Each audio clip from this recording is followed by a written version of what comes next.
एक बार गौतम बुद्ध अपने भिक्षुओं के साथ एक वृक्ष के नीचे बैठ विश्राम कर रहे थे।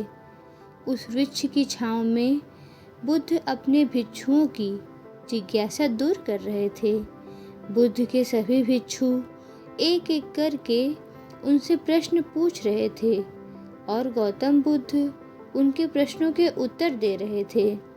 बुद्ध के उन भिक्षुओं में कुछ भिक्षु ऐसे भी थे जो कुछ समय पहले ही संघ से जुड़े हुए थे, जिसके कारण अभी उनके भीतर वह समझ पैदा नहीं हुई थी जो गौतम बुद्ध के प्रवचनों को समझ सकें। गर्मियों का समय था, सूरज अपने चरम पर था और चारों तरफ धूप ही धूप थी। लेकिन उस वृक्ष के कारण बुद्ध और उनके सभी भिक्षु आराम से छांव में बैठे हुए थे।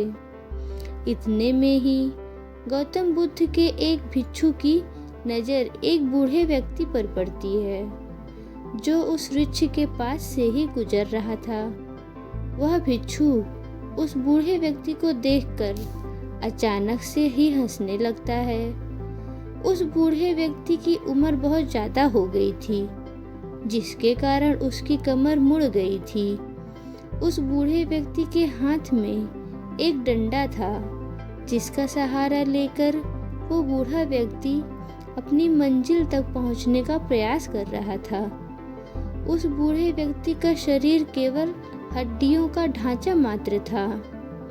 अपने भिक्षु को हंसते हुए देख बुद्ध उससे कहते हैं, मेरे प्रिय भिक्षु, कृपा करके मत हंसो, क्योंकि जिस व्यक्ति को देखकर तुम अभी हंस रहे हो वो कोई साधारण व्यक्ति नहीं है, बल्कि वह व्यक्ति इसी क्षण तुम्हारे जीवन को रूपांतरित करने की क्षमता रखता है।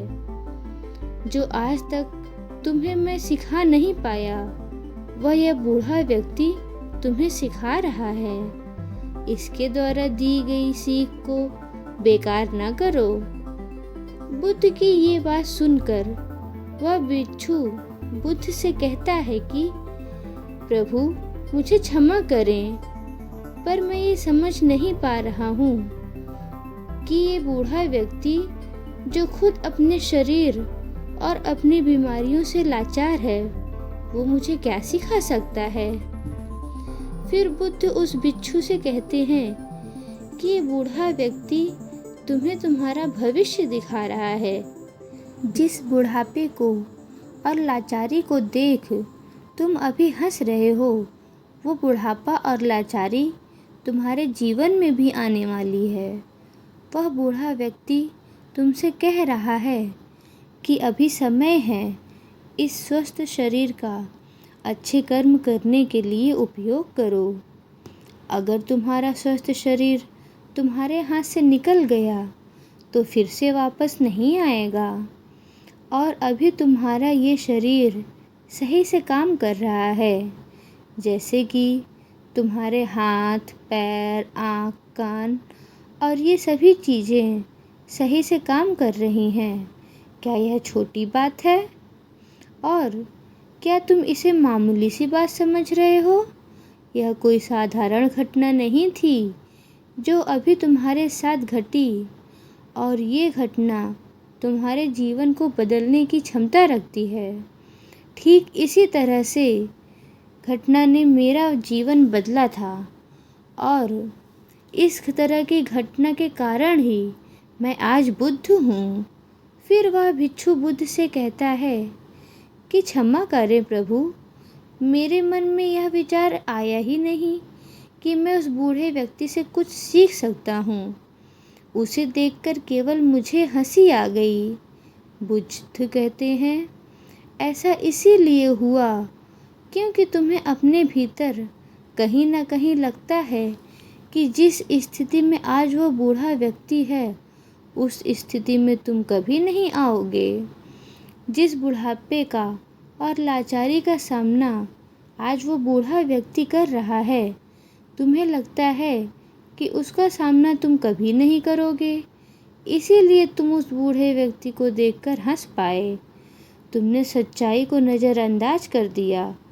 अगर तुम सच्चाई को देख लेते तो चाह कर भी अपने आँखों के आंसुओं को नहीं रोक पाते, परंतु तुमने सत्य को अनदेखा कर दिया और तुम बहुत बड़ी संभावना से चूक गए।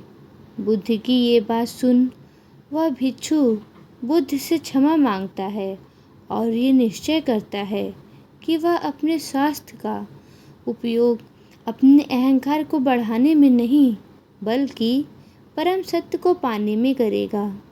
दोस्तों, हो सकता है कि आप बड़ी बड़ी समस्याओं में हों या हो सकता है कि आप किसी परेशानी में हों, लेकिन फिर भी एक बात को हमेशा ध्यान में रखना है कि जब तक आपका स्वास्थ्य ठीक है तब तक आप किसी भी बड़ी से बड़ी समस्या से बाहर आ सकते हैं। दोस्तों, इसीलिए बुद्ध ने कहा है कि हमारा स्वास्थ्य हमारा सबसे बड़ा उपहार है जो हमें इस सृष्टि से मिला हुआ है। इसीलिए इसका सही उपयोग करें और आप हमें ये ज़रूर बताएं कि आपको यह गौतम बुद्ध की कहानी कैसी लगी। हमें नीचे कमेंट बॉक्स में ज़रूर बताएं। धन्यवाद।